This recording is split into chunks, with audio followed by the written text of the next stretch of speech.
patterns. Here we have already defined dead load, live load and superimposed dead load. After that we need to enter ELX, type as seismic, auto data load as IS 1893 2002, left click on add new load. After that we need to enter ELX plus E, add new load, ELX minus E and add new load. Similarly we will add seismic loading along Y direction, ELY, ELY plus E and ELY minus E. So now we need to check that what exactly is the input that we are providing here. So left click on modify lateral load. You notice that etabs by default check all the boxes. That is wrong. So for ELX, ignoring eccentricity, we will consider bottom story as stalled, response reduction factor as 5, zone factor is 0.24 for Delhi, site type is 2, that is medium soil, importance factor is 1.2. After that, time period is user defined, that get calculated as 2.242 seconds. Left click on OK. Same shall be done for all the remaining seismic loadings. Now we are doing ELX plus eccentricity, that is 0.05 eccentricity. Story shall be stalled, zone factor shall be 0.24 and time period shall be 2.242 seconds. Same for minus eccentricity.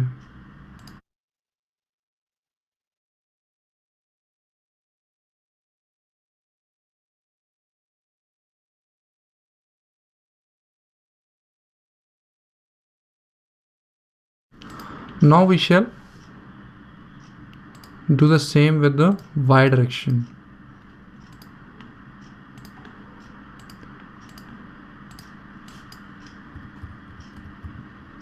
Left click on OK option.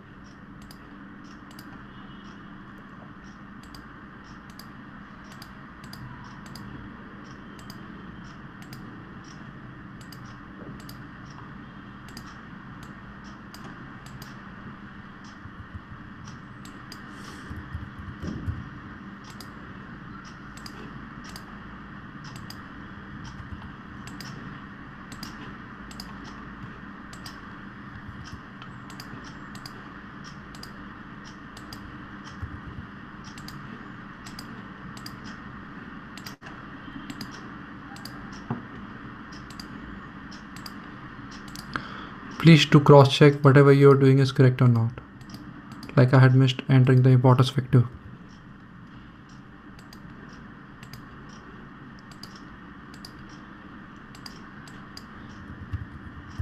Left click on OK option. So now we have defined all the seismic loading here. After that, we need to define the wind loading. That is wind load along different directions. Before we define wind loading, we need to understand what exactly our code is saying about the wind loading criteria. That we will discuss in the next lecture.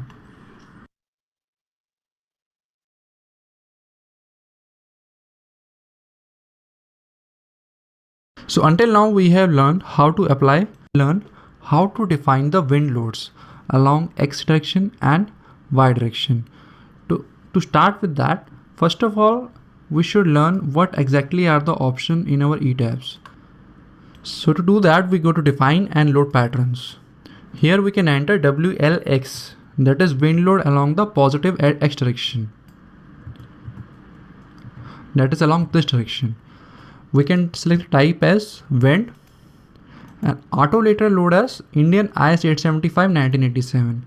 Now there are two methods here. Either we can select Indian IS 875 1987 or we can select the user loads. First of all, I will tell you the advantages and disadvantages of using this wind loads as per the country standards. If we will go with this option and left click on add new load, left click again on modify lateral load. Here you will see that wind load pattern window will open with exposure and pressure coefficient, wind exposure parameters, wind coefficient and exposure heights.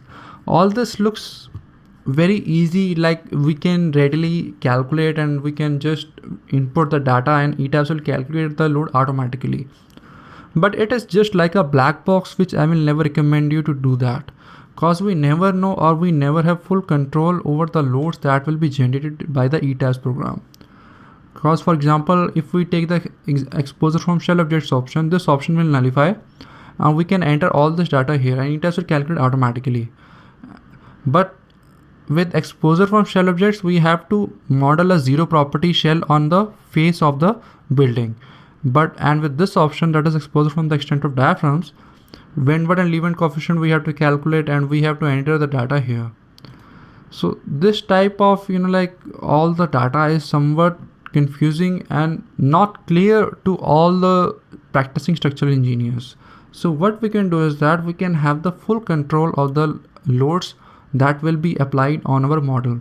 Because if we are talking about the 100-meter building or a 200-meter building, wind load is always dominating in one or other part of the structure.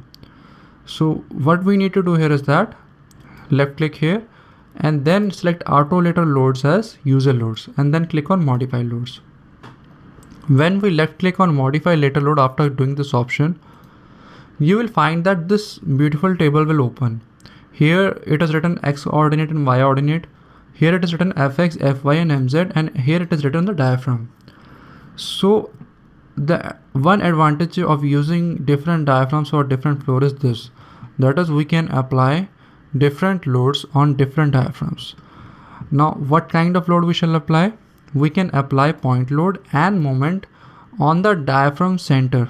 And what is the ordinate of that diaphragm center? This is the ordinate of that diaphragm center. As our building is symmetrical, so this value is same for all the floors. Otherwise, if our building is unsymmetrical, this value is different for all the floors. So what we need to do here is that we just need to enter the point load here. Now, how we can calculate this point load? We need to go to our basics. That is, we need to refer our standard IS 875 2015, or we can refer latest NBC, that is National Building Code 2016. For the practicing structural engineers, you must have read all this, but for the students, this might be new to you. So Indian standard states that we need to calculate first of all design wind speed, that is VZ. How we can calculate design wind speed VZ? We can do that by multiplying VB, that is basic wind speed, into K1 into K2 into K3 into K4. K1 is a probability factor, which is 1 for our building. K2 is terrain roughness and height factor, that shall vary as per this table 2. K3 is topography factor, that is 1 for our building, and K4 is importance factor for the cyclonic region. As Delhi is a non-cyclonic zone, so we can go ahead with 1. So KD, KA and KC are also other factors that we will study later. But now K1 is clear, K3 is clear, and K4 is clear. K2 we need to enter manually as per the different heights. That is, if the height vary, K2 vary. So we need to enter all the K2 data here as per the table 2 here. So we can calculate VZ, and after calculating VZ, we can calculate PZ, that is 0.6 into VZ square. So first of all, we will understand what exactly is K2. K2 depends on the height of the building, that is height Z, and terrain category. So K2 varies as per the terrain category and height. So if we will go above, the K2 value increases, and if we will go down, K2 value decreases. For example, K2 value is maximum for 500 meters and K2 value is minimum for 10 meters. So if we will consider this area, here you will understand that our building is in terrain category 3. So we will refer this. And here you will see that for 10 meters height, the K2 value is 0.91. For 15 meter, it is 0.97. If we want to calculate height, for example, average of this, that is 12.5, we also have to take average of this. So for 12.5, the K2 value shall be 0.91 plus 0.97 divided by 2.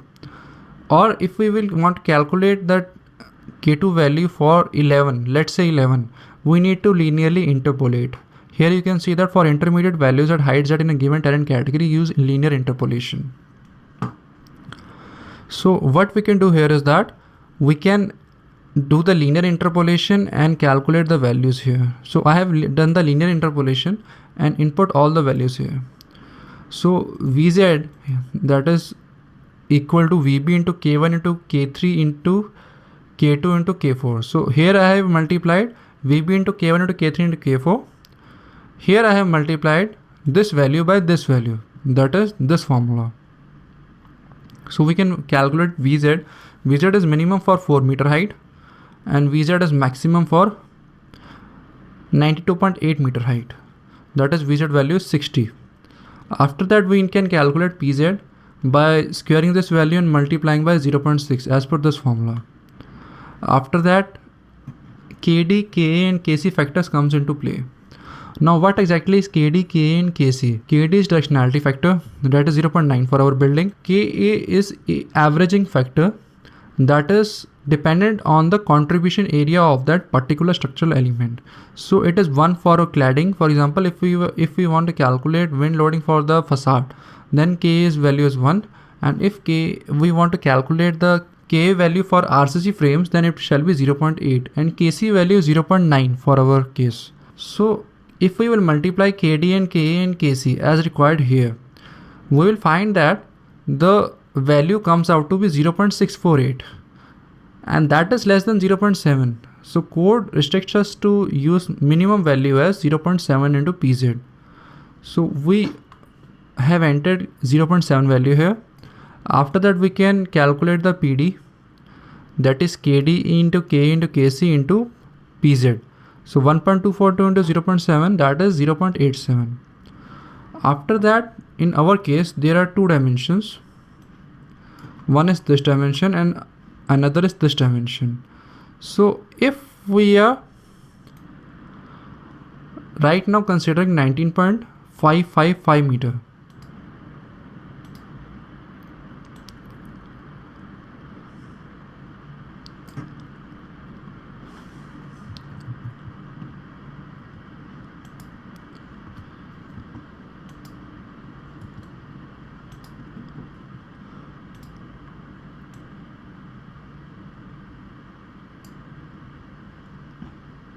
So right now we are considering wind load along 19.555 meter, that is shorter dimension, and that is on this face. I want you to point out to this diagram. Here you will see that if force is along this direction, then this direction is called B. So if B is 19.555 meter, then this shall be the longer dimension, that is 32.25 meter. So A value is 32.25 and B value is 19.555 meter. And after that, if we will refer to this graph, here you will see that the graph is between CF and A upon B. CF is nothing but wind coefficient factor that we need to multiply to calculate the F. So F value is nothing but CF into PD into B into H. So we have calculated A upon B value and H upon B value. A upon B value is approximately 1.6, that is it lies around here, and H upon B is 4.7, that is it lies around here. So 1.6 and 4.7, we can interpolate this CF to 1.25. So we need to multiply PD into BH into 1.25, that is CF value. So we have entered CF value here, that is 1.25, and F1, that is this F value, it comes out to be approximately CF into PD into B into H. Now H is nothing but the effective height.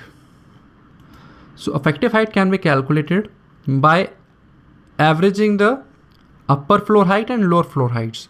So if we are right now talking about the 3.8 meter, how it comes? It comes by averaging this value, that is 4 plus 3.6 divided by 2. Or we can say the total height is 7.6, so we can say the effective height is 3.8. And here you can see that 3.6 plus 3.6 divided by 2, that comes out to be 3.6 meter. So effective area is nothing but the 19.555 into 3.6. That is, we multiply B into H. B into H means this value. So CF we have entered here. So CF F1 is equal to CF into PD into B into H. CF into PD into B into H. So it comes out to be approximately 80 kilonewton, and that value has to be entered here. So we can manually enter all this data here in this window. So right now we have calculated this F value, and this F value has to be applied on the diaphragms here. So here you'll notice that the order is from 26 to basement 1 level. Though at basement level wind load is not applied, because wind cannot act below the ground, wind can only act above the ground. So we will apply Fx value on all these floors. And how to apply this Fx value? That we have calculated here from bottom to top, that is from story 1 to story 26. And here I have prepared this easy file for you, that is just inverse from the value here. That is the higher, this value is written here and this value is written here from bottom to top. So we can just copy this Excel file here, press Ctrl plus C on your keyboard, or you can just right click and click on copy. Here right click and left click on paste. So this was just as easy as it is looking right now, that we just calculate all these values here and apply the wind load on the diaphragms on all these floors. And this value is not small. Here you can see that it's approximately 133 kilonewton, that is 13.3 ton applied on the center point of the diaphragm, and that is a very, I must say, large value. So left click on OK. And after that, we need to apply wind load WL minus X, that is from this point. But that we can also, do that with the help of load combination, so that we don't really need to apply WL minus X. But if we want to do that, we can do that. That is not a very big concern. So WL minus X user loads, left click on. Similarly, we can put the value for wind load in the direction of minus X. Right now we have applied for wind load WL plus X. Similarly, we can do for WL minus X. We just need to write WL minus X here, type as wind, and R2 letter load as user loads. And then left click again on add new load. Selected as a, so WL minus X is now defined as a load pattern here. After that, in the similar manner, we need to just put the minus value of this here as WL minus X. So we can just select all these cells. Please note that this is the round number of this number, so that is why this difference is coming. If we want to, so now the basically value is same. Here, left click on modify lateral load, and then paste all these values here.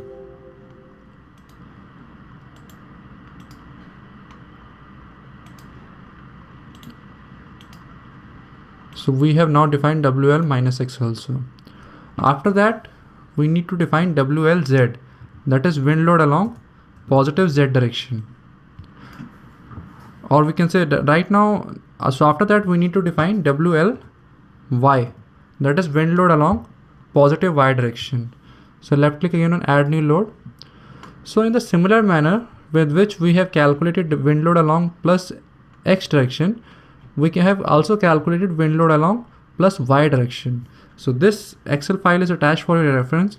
So if you want to check, or if you want to calculate all the loads again, that can be very easily calculated. So in the similar manner as we have calculated wind load along plus X and minus X, similarly we will calculate the wind load along plus Y and minus Y direction. So if we will see the Excel file here, all the values are same. The only difference is that now this B, it is now 32.25 meter, and this A is 19.55. So that value we have entered here. The height of the building above ground is same. So A upon B value comes out to be 0.6 and H upon B value approximately 4.7. So when we see A upon B 0.6 and H upon B 4.7, so it comes around here. So it is approximately around, CF value comes out to be approximately 1.4. So if we will input all the values here, that is story height and total height and K2, all the calculation is same except for this CF value. So CF value comes out to be 1.4 and the value that we need to enter is approximately 246 kilonewton on the top floor, and that is comparatively high as compared to this floor. Here value is approximately 13.33, but here it is approximately doubled. So we will copy all the data that is produced over here. So left click on modify lateral load, and then now this direction shall be Fy. So right click and left click on paste. Now we have copied all the data here, and then left click on OK. Similarly, we will make a wind load pattern on WL minus Y, and then left click on add new load, and then left click on modify lateral load. Now whatever values that we have generated here, it shall be multiplied by -1 to copy that for WL minus Y. So we will select all these cells and then left click on copy, or press Ctrl plus C on a keyboard, and after that just Ctrl V here, so we can copy all the data here, and then left click on OK. So now we have defined wind WLX, WLY, WL minus X and WLY. So calculating wind loads itself is somewhat a tedious process that has to be done by experienced structural engineers, especially for high-rise buildings. You cannot ignore the magnitude of wind on the top of a 100-meter building or on the top of 200-meter building. Buildings sways a lot, so we need to calculate wind load with great precision and with great correctness, otherwise it may lead to an error. So after that, thermal load does not need to be calculated as the length of our building is less than 45 meter. Fire tender load, we don't have any non-tower area, so we don't need to calculate all these things. So we can ignore all these checklist. After that, we need to define the mass source that we will do in the next lecture.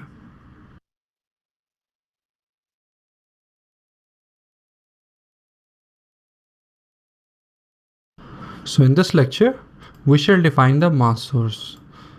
Mass source is basically used to define the response spectrum function. So we left click on OK to close the load patterns option. After that, we go to define and mass source. Here you will see that by default some MSSRC1 is already predefined by etabs. So we can left click on modify show mass source. We can name it as MASSSOURCE IS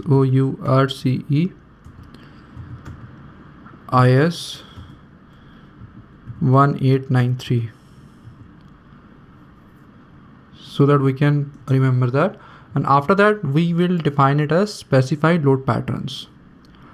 So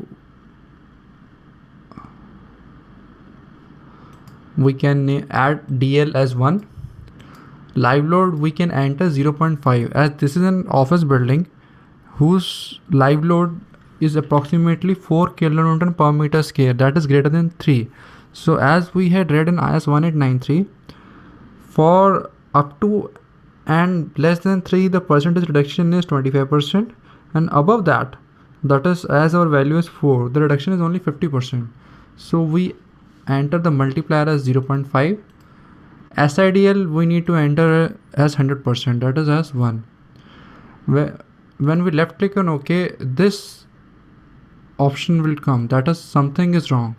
So what exactly is happening? I am doing this on purpose because this is the most common mistake that new structural engineers usually do. What they do is that they double define the mass. That is, they have defined the mass here also and they have defined the mass here also.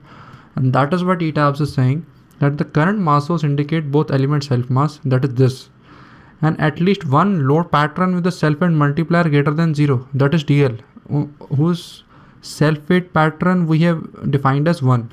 So it will result in double counting of self mass. So we will left click on no, and then we will untick this option, and then when we left click on OK, now it is perfectly defined. So I'm repeating here, if you are defining dead load plus live load plus SIDL here, we don't need to select here. So left click on OK and then left click again on OK. So now we have defined the mass source also.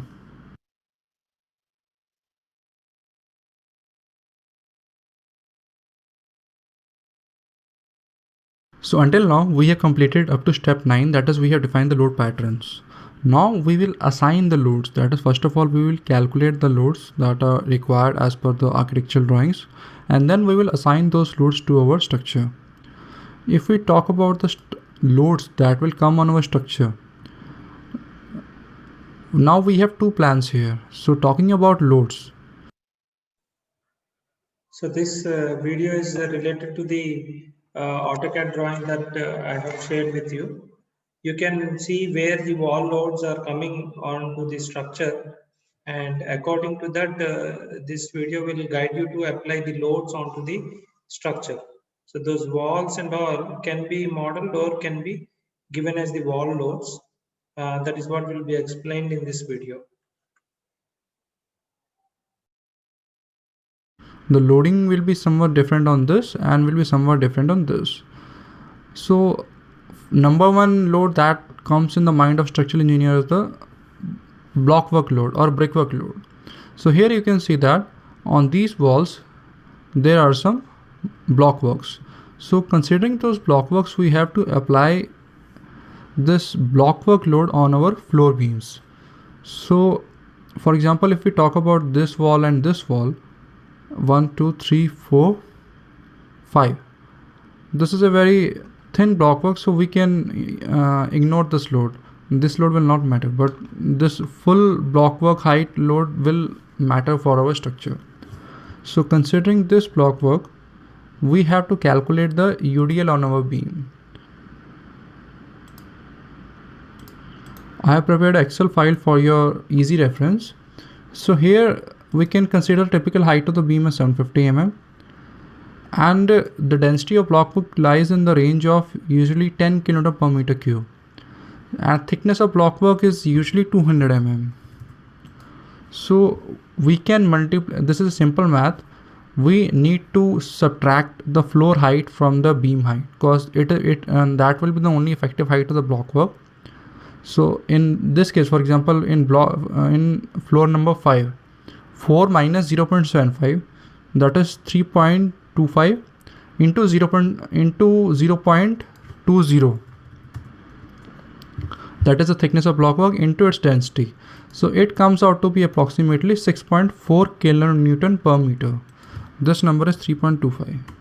So 6.5 is basically this equation, that is height of the block work into its thickness into its density. This UDL we have to apply on our floor beams.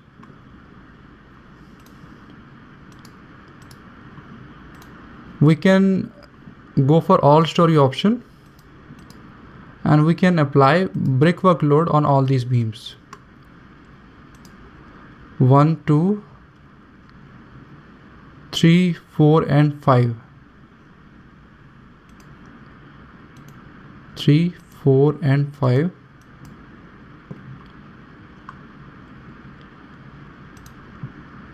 6 7 8 9 and 10.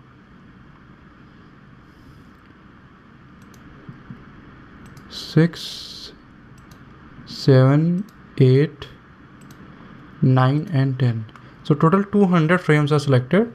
So we just need to assign frame loads distributed. Please note that brickwork loads comes under the SIDL loading, that is superimposed dead load.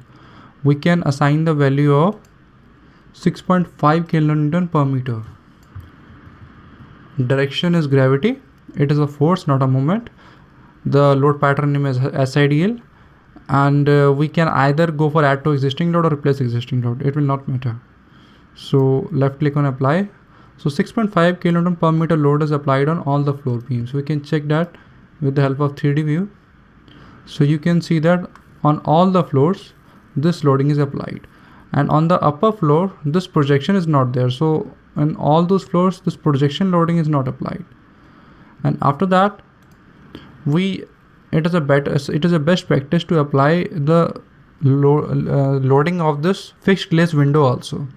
So we can apply 500 kg per meter or 5 kg per meter loading on these beams. So we can select these beams here, that is this beam and this beam, and we can apply loading of 5 kN per meter. So here you can see that this loading is now applied on these beams and these beams. So after that,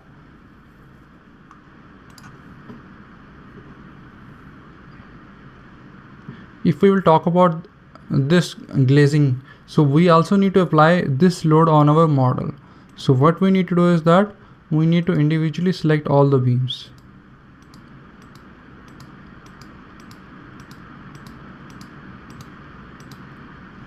So we can go for display.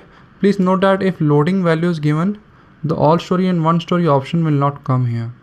So we need to go for display and deform shape. Only then this option will come. So we can select all these beams.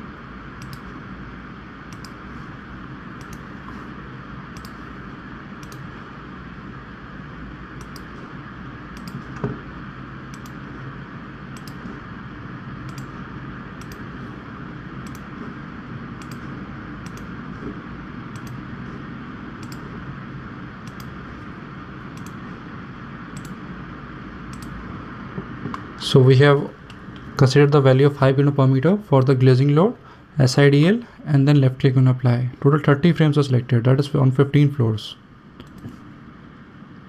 So we can see that this loading is now applied on all the floors. Now we have applied this loading also, that is superimposed dead load block work loading. After that we need to apply the staircase loading.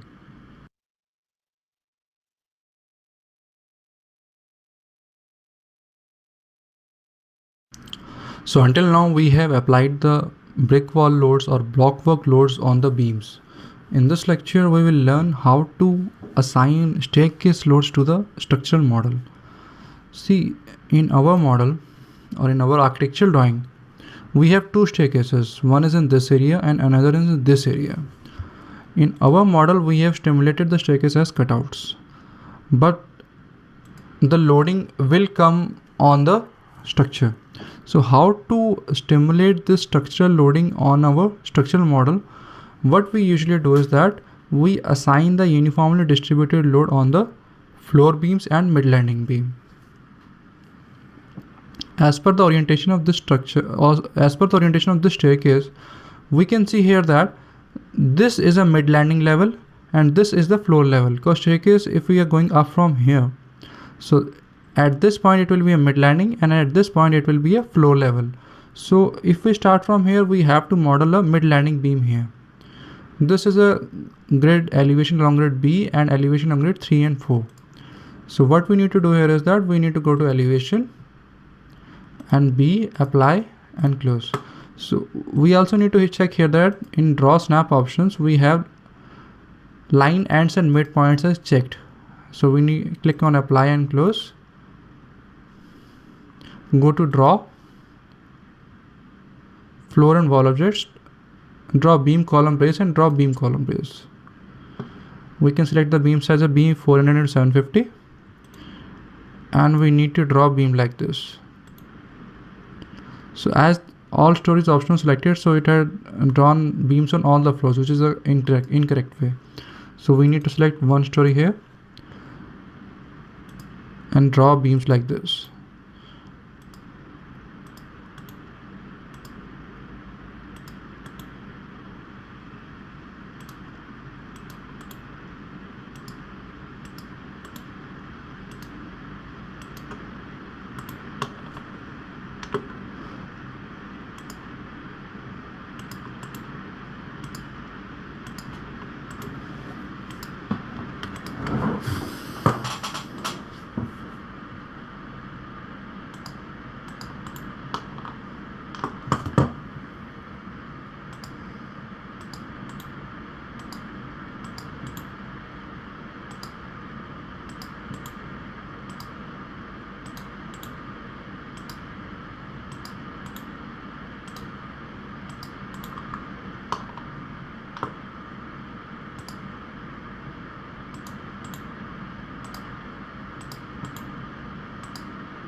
Now when we have modeled the mid landing beams, we don't really need the floor beams because it may lead to short column effects. So we need to remove these floor beams.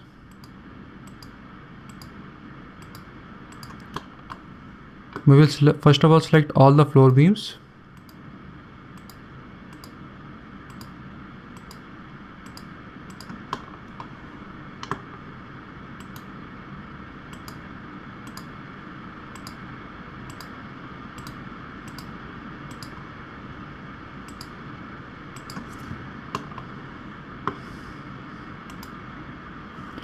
And then we will go to edit and delete. So now we have deleted all the floor beams, but now we have only mid landing beams. Now we need to apply the staircase load on this mid landing beam. So I have prepared this rough calculation. Our span of the staircase is 4.91 meter. So we will enter the width as 4.9 meter. This length is approximately 7 meter. Same is the case for this one. So we will enter the value as 7 meter. And this value is approximately coming to be 30 and 15 kilonewton per meter. So 30 kilonewton per meter will be UDL on the mid landing beam and floor beams, and 15 kilonewton per meter will be UDL for live load. So first of all, we will apply SIDL loading for staircase, that is superimposed dead load. We will select all these floor beams, all these mid landing beams. We will go to assign frame loads distributed. Select SIDL here, and the value is 30. And then we will left click on apply. So now we have applied SIDL on mid landing beam for staircase. Now we will go to any floor plan. We will go to display undeformed shape. Actually what happens is that whenever this loading is visible, we cannot select one story and all story. So we need to go to display undeformed shape to let the option come. Here we will select the all stories option, and then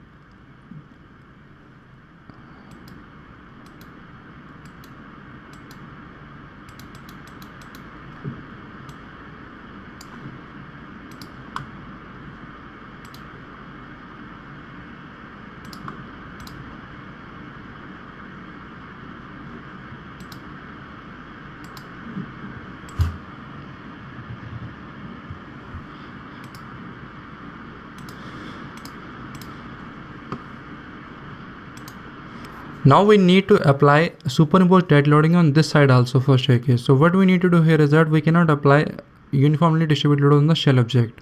So what we need to do is that we need to do simple WL by 2. That is, we need to calculate point load on this point and this point.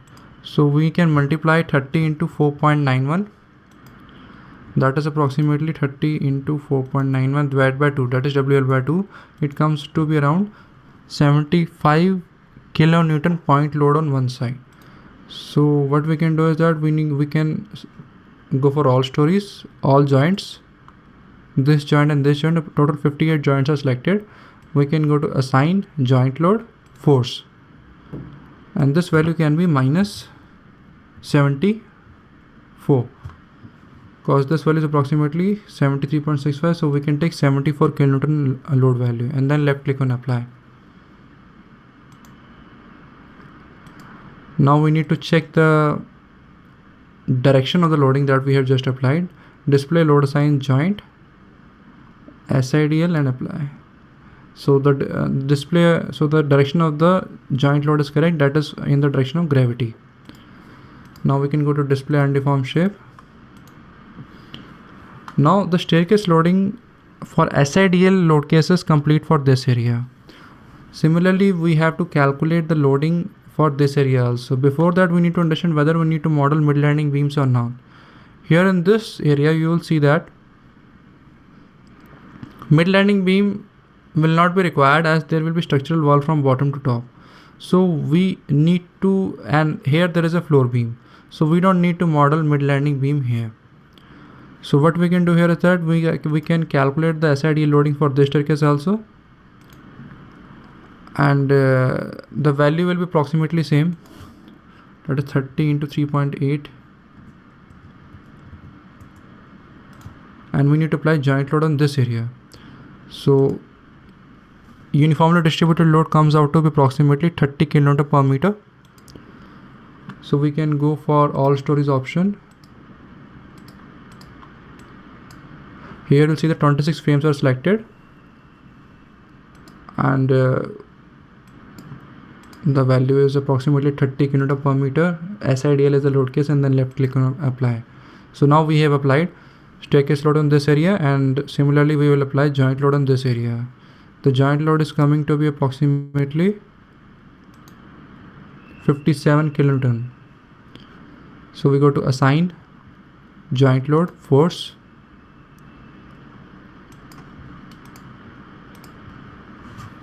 this value has to be minus 57, and then left click on apply. We can check the direction again.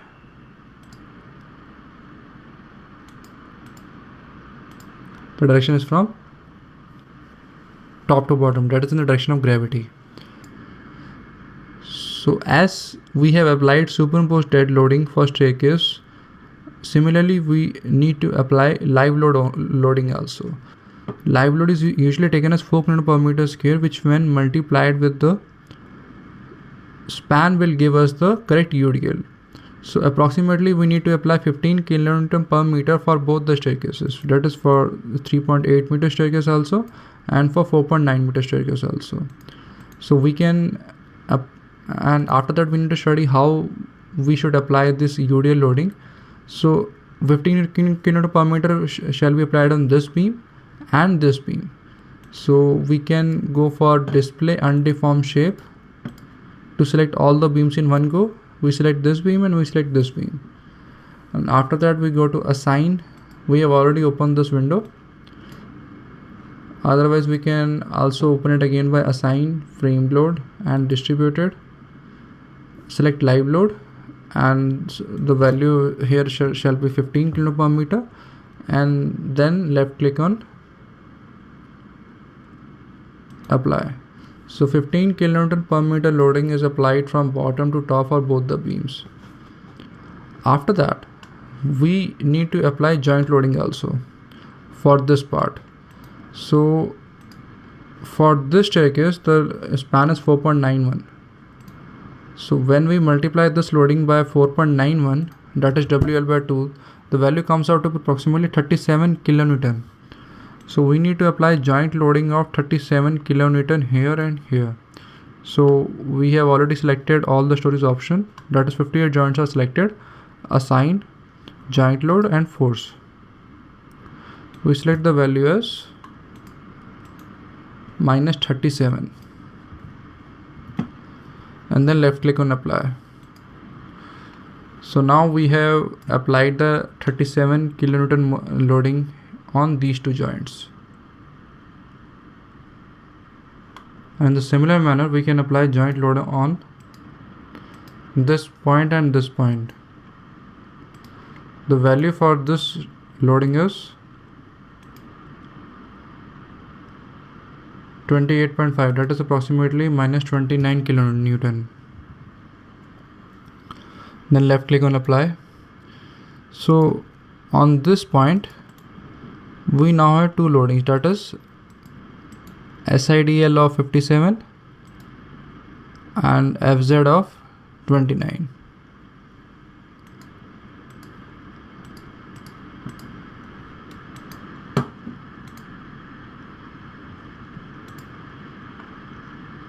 So now we applied dead load and super dead load for staircases, but slab loading is still pending.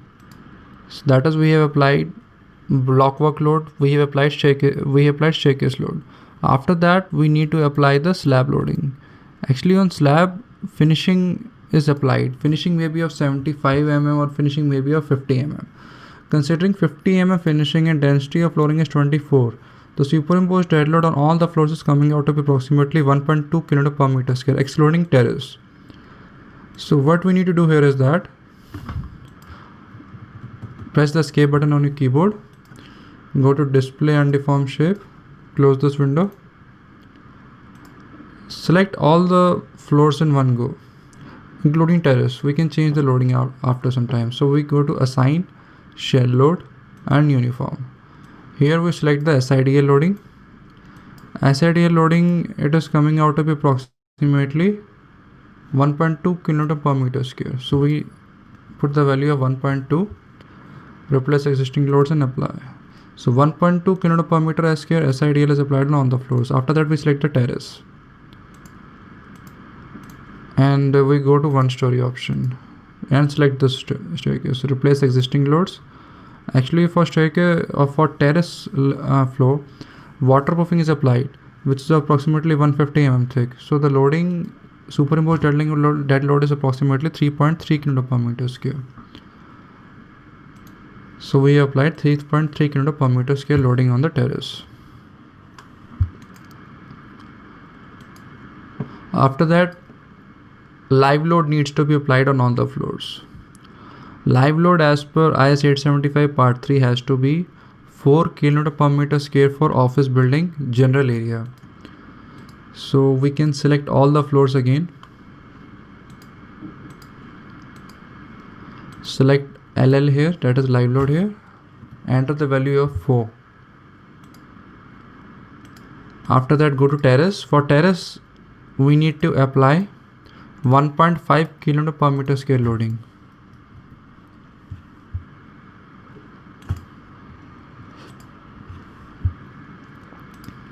So for terrace, the loading is approximately 3.3 plus 1.5. And for bottom floors, the loading is 4 kN per meter square live load and superimposed dead load of 1.2 kN per meter square. So now we have applied in our checklist,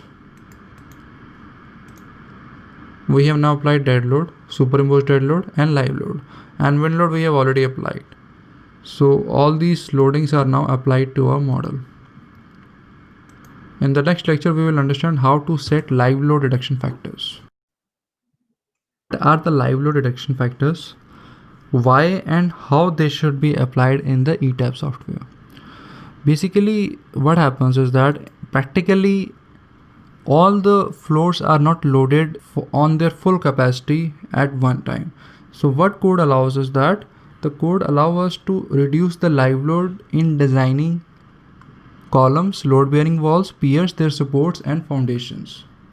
So as per this IS 875 part 2, for floor supporting structural members, the reduction in assumed total imposed loads, which in our case is 4 kN per meter square for all the floors and 1.5 for terrace, we can reduce these loadings as per the number of floors to be carried by the member under consideration.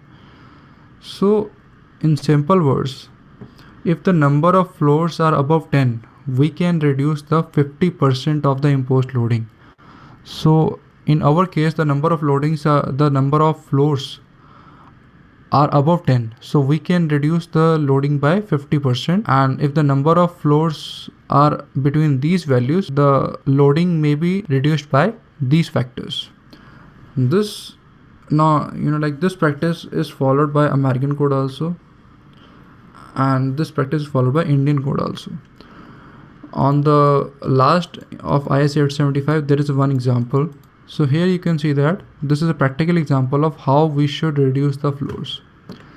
So here you can see that 1, 2, 3, 4, 5, 6, 7, 8, 9 and 10. So after 10 floors, for design of this column, he has taken off 1 minus 0.5. That is, he has reduced the loading by 50%. And for between 9 and 8, 7, 6, 5, 4, up to 4 floors, he has taken 40%. And if the number of floors above is only 1, no reduction. If the number of floors above are 2, then 10%, are 3, 20%, and are 4, 30%, and more than that number, it is approximately, it goes up to 40%. And then if the number of floors above are more than 10, then the reduction is of 50%. So if we are right now talking about the bottommost column here, for the calculation or for the live load reduction, the value has to be reduced by 50%. And how that reduction has to be applied, we need to go to design, live load reduction factors. We need to select Indian IS 875 1987, and we need to check on use default minimum factors, that is 0.5, and multiple stories 0.4. We need to select columns only, that is, the reduction has to be applied on columns and not for all forces or components, only to axial load, not to this shear force and bending moment. Only reduction in axial load is allowed. So we left click on OK to assign the live load reduction factors. This is somewhat a complicated or confusing part in the beginning, but you will eventually get what exactly are we trying to accomplish here.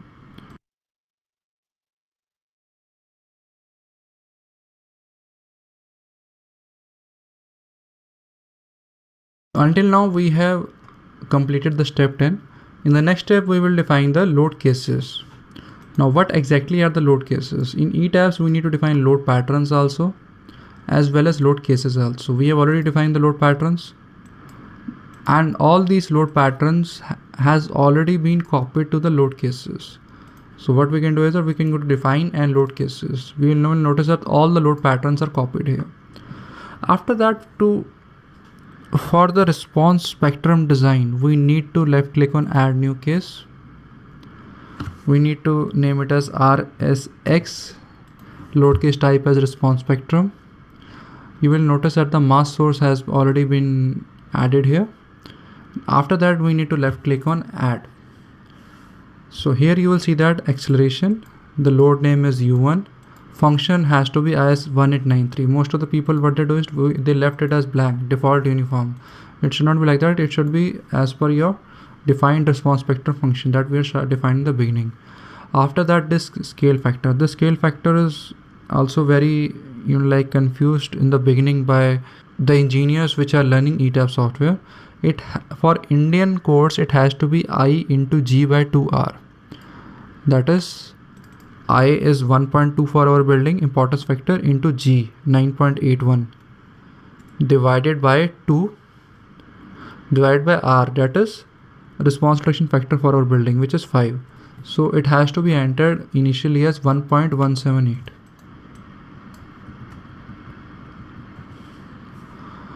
And model load case has to be model. Model combination method is CQC, and direction combination type, that is sum of root of sum of square. Model damping has to be 0.05%. So we need to left click on OK. After that, we need to enter RSY. That is also a response spectrum function, and we need to enter direction as U2, function as IS1893, and scale factor is same 1.172. And after that, all these things are same. We have defined RSY, acceleration U2 as 1893, 1.172. That we had calculated as I into G by divided by 2 into R. So left click on OK option. After that, we need to define the vertical response spectrum also, that is RSZ. We define it as response spectrum. Left click on add, acceleration, and U3. Function is IS1893, and this has to be multiplied by 2/3. That is, our scale factor is 1.172 into 2 divided by 3. So it has to be entered as 0.7848. So left click on OK option. So now we have defined response spectrum function in all the 3 axes, that is RSX, RSY, RSZ, and with the scale factor of I into G by 2R. This is the homepage of etabs software. See, it is a CSI knowledge base that is available for free for all the people. In this, CSI has clearly explained that what shall be the scale factor in IS 1893 response spectrum analysis definition dialog box. That is this factor. So here it is clearly saying that the spectrum ordinates defined within the various code options, including IS 1893, are normalized values in which the spectral accelerations are divided by gravity acceleration, that is SA by G value. The spectrum must be converted to the specific set of units used throughout the model by applying a scale factor as given in the value of gravity acceleration in the current units of your period. Now, basically the problem with IS 1893 is that the spectrum given is for MC level, that is maximum considered earthquake level. So that is why we are dividing it by the factor of 2 into R, that is response protection factor into 2. So in the first run, it shall be IG by 2R. After the first run, we shall scale it to the static base shear value. That we will see in the later lectures. So that's what he's saying, that after the first run, check the base shear which develops in the model by static analysis, that is by ELX. And if this value means the RS response protection factor value, the seismic force that is calculated by response spectrum method is less than the code prescribed minimum. Code prescribed minimum is the static base shear value. Then increase the scale factor of the first run such that resultant base shear matches the code specification. So that is why we are putting I into G by 2R value here. So left click on OK, and then again left click on OK. So we have defined response spectrum functions along both the cases.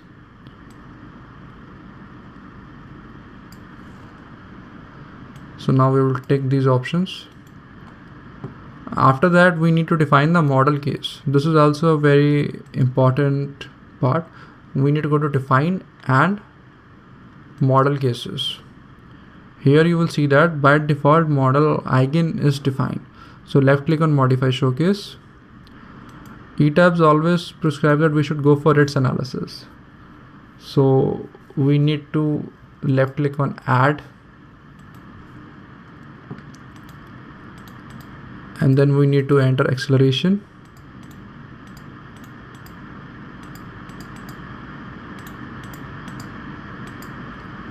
Maximum number of modes, I will define it as 3 into number of stories as per my experience and as per beginning analysis. We can later increase the number of modes, But my practice is usually that I multiply the number of floors with 3 to have the preliminary number of modes required. So our number of floors are 26, so 26 into 3 78, or we can take it approximately as 80. So left click on OK option and then again left click on OK. So now we have defined the model cases also.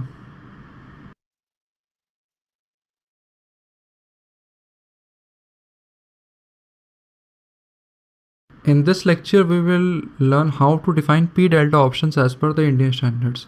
Unlike American standards where there are clear guidelines for defining the p-delta load cases and for defining the parameter where code clearly states that whether we need p-delta analysis in our model or not.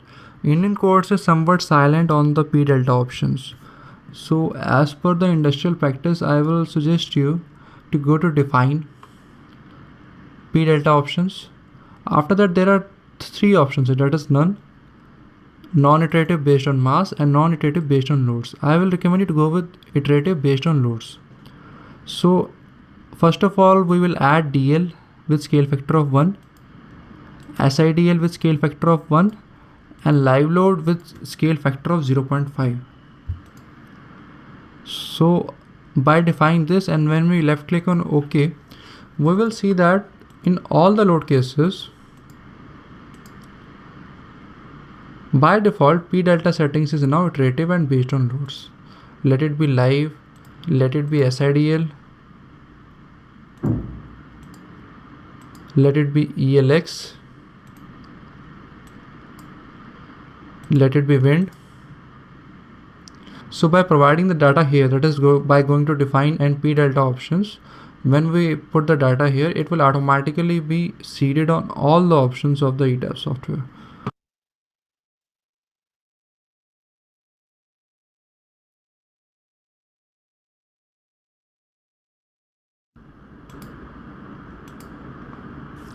So until